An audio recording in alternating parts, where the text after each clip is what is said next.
Hello friends, आप सभी को स्वागत हमारी यूट्यूब चैनल में। आज हम आप लोग को इस वीडियो में यूपीएसआई रिजल्ट 2021 के बारे में मोस्ट एक्सपेक्टेड कटऑफ बताने वाले हैं। और इस वीडियो में ये भी बताने वाले हैं कि आप लोग का जो कौन सा शिफ्ट जो है, टोटल आपका 54 शिफ्ट में एग्जाम हुआ था, जिसमें कौन सा शिफ्ट जो है आपका ईजी आया था और आपको क्या क्या डॉक्यूमेंट चाहिए वो भी बताने वाला हूँ। और इस वीडियो को आप लास्ट तक देखिए। अभी तक हमारे चैनल को सब्सक्राइब नहीं किया तो सब्सक्राइब करके बेल आइकन प्रेस कर लीजिए ताकि आपको आने वाले हर वीडियो को नोटिफिकेशन मिल सके। चलिए वीडियो को स्टार्ट करते हैं। चलिए फ्रेंड्स, सबसे पहले बात करते हैं आपका टॉप 18 इजी शिफ्ट के बारे में बात करते हैं। तो सबसे पहले फ्रेंड्स, जो आपका एग्ज़ाम जो था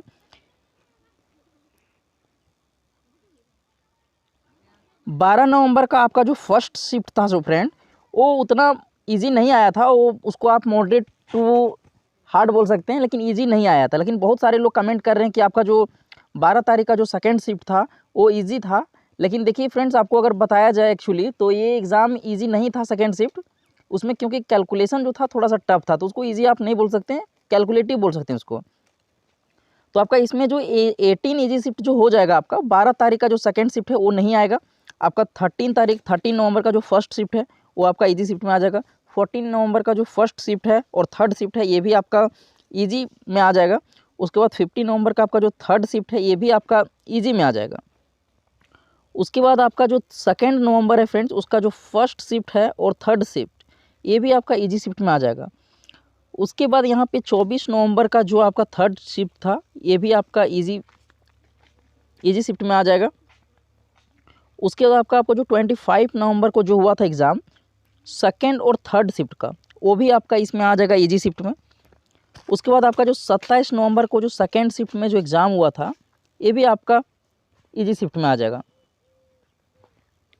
उसके बाद आपका जो 28 नवंबर को जो आपका थर्ड शिफ्ट हुआ था ये भी आपका इजी शिफ्ट रहेगा। और 29 नवंबर जो है उसका फर्स्ट शिफ्ट ये भी आपका इजी शिफ्ट था। और एक 30 नवंबर फर्स्ट शिफ्ट और 2 दिसंबर का जो फर्स्ट शिफ्ट ये भी दोनों आपका इजी शिफ्ट में आ जाएगा। तो इसमें फ्रेंड्स आप लोग का देखिए थोड़ा सा क्या हो सकता है कि आप लोग इसमें डिमोटिवेट मत होइएगा, क्योंकि इसमें तो ये इजी शिफ्ट है तो थोड़ा सा आपका क्या हो सकता है कि मार्क्स जिनका बहुत ज़्यादा आया हुआ है तो उनका थोड़ा सा कम हो सकता है। लेकिन जिनका अगर हार्ड शिफ्ट में पड़ा था एग्ज़ाम तो वो लोग का थोड़ा सा मार्क्स इंक्रीज़ हो जाएगा। और बहुत लोग यहाँ पे क्या कर रहे हैं फ्रेंड्स कि जो रैंक आईक्यू का जो यहाँ पे डेटा है वहाँ पे उनका जो मार्क्स आया हुआ वो लोग वहाँ पे डेटा शेयर कर रहे हैं और उसी में वो लोग डिमोटिवेट हो रहे हैं। और इतना बता देते हैं फ्रेंड्स कि देखिए जो रैंक आईक्यू का जो मार्क्स है वो अभी नॉर्मलाइज्ड मार्क्स नहीं है, वो नॉर्मल मार्क्स है। तो आप उसके कारण डिमोटिवेट मत होइए कि कम आ रहा है या बहुत लोग का ज़्यादा हो रहा है। बहुत लोग तो खुश हो जा रहे हैं इतना कि दौड़ भी नहीं कर रहे हैं वो लोग, और बहुत लोग तो छोड़ दे रहे हैं। तो आप लोग ऐसा मत कीजिए। जिनका कम मार्क्स बन रहा है तो हो सकता है उनका अगर हार्ड शिफ्ट में बना हो तो थोड़ा सा नॉर्मलाइज्ड हो के आपका मार्क्स बढ़ जाए। तो इसके कारण आपको दौड़ नहीं छोड़ना है, आप दौड़ते रहिए अभी जब तक रिजल्ट ना आ जाए। अब चलिए फ्रेंड्स, यहाँ पे बात करते हैं most expected cut off UPSI का। तो सबसे पहले यहाँ पे बात करते हैं जनरल कैटेगरी के लिए। तो यहाँ पे जिनका अगर 108 से लेके यहाँ पे 115 के बीच में अगर आ रहा है तो आप समझिए सेफ स्कोर के अंदर है। और आपको डिमोटिवेट नहीं होना है अभी दौड़ आप, क्योंकि देखिए इसमें बहुत सारे लोग का क्या है कि आपका बहुत लोग का यहाँ पे इजी शिफ्ट में पड़ गया है तो उनका थोड़ा हो सकता है कि जिनका अगर ज़्यादा आ रहा है तो कम हो जाए। लेकिन जिनका अगर मार्क्स अगर कम आ रहा है और उनका अगर मॉडरेट शिफ्ट या फिर हार्ड शिफ्ट में पड़ा होगा तो समझ लीजिए आपका मार्क्स कितना इंक्रीज़ हो जाएगा। तो आपको डिमोटिवेट नहीं होना, आपको दौड़ते रहना है। अभी जब तक फिजिकल ना हो जाए तब तक अभी दौड़ लगाते रहिए आप और ख़ुद को मोटिवेट रखिए अभी। उसके बाद यहाँ पे अगर बात करते हैं ओबीसी कैटेगरी के लिए, तो जिनका यहाँ पे अगर 102 से लेके अगर यहाँ पे 110 के बीच में अगर बन रहा है तो आप भी समझिए सेफ स्कोर के अंदर हैं। अगर यहाँ पे बात करते हैं यहाँ पे ईडब्ल्यूएस कैंडिडेट्स के लिए, तो जिनका मार्क्स यहाँ पे 100 से लेके यहाँ पे 108 के बीच में अगर आ रहा है तो समझिए आप भी सेफ स्कोर के अंदर हैं। और यहाँ पे अगर एससी कैटेगरी के लिए अगर बात करते हैं तो सबसे पहले यहाँ पे अगर जिनका 98 से लेके अगर 106 के बीच में आ रहा है तो ये भी समझिए आप सेफ स्कोर के अंदर हैं। और अगर एसटी कैटेगरी का बात करते हैं तो जिनका 90 से लेके अगर 98 के बीच में आ रहा है तो ये भी समझिए आप सेफ स्कोर के अंदर हैं।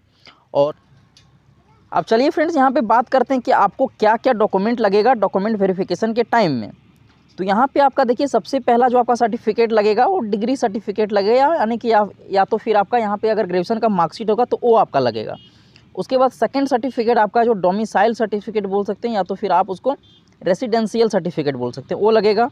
थर्ड आपका सर्टिफिकेट जो लगेगा वो कास्ट सर्टिफिकेट लगेगा आपका। उसके बाद आपका जो 4th नंबर में है और 10th या 12th का जो मार्कशीट है वो दोनों लगेगा। उसके बाद यहाँ पे कोई भी आप पहचान पत्र आपका, जैसे कि आधार कार्ड हो गया, पैन कार्ड हो गया, वोटर कार्ड हो गया, ये सब कोई भी एक आपका पहचान पत्र लगेगा। तो इसमें ज़्यादा कुछ नहीं लगने वाला फ्रेंड्स, तो इतना ही है। और इतना डॉक्यूमेंट को आप अपने पास कलेक्ट करके रख लीजिए, क्योंकि देखिए इसका रिजल्ट जो है वो 25 के आसपास इसका जो रिजल्ट है आ जाएगा। क्योंकि देखिए रिजल्ट बन के तैयार हो गया है, अब ज़्यादा इसका लेट नहीं करेगा। तो आप भी अपने आप को प्रिपेयर कर लीजिए और सारा डॉक्यूमेंट को आप रेडी कर लीजिए।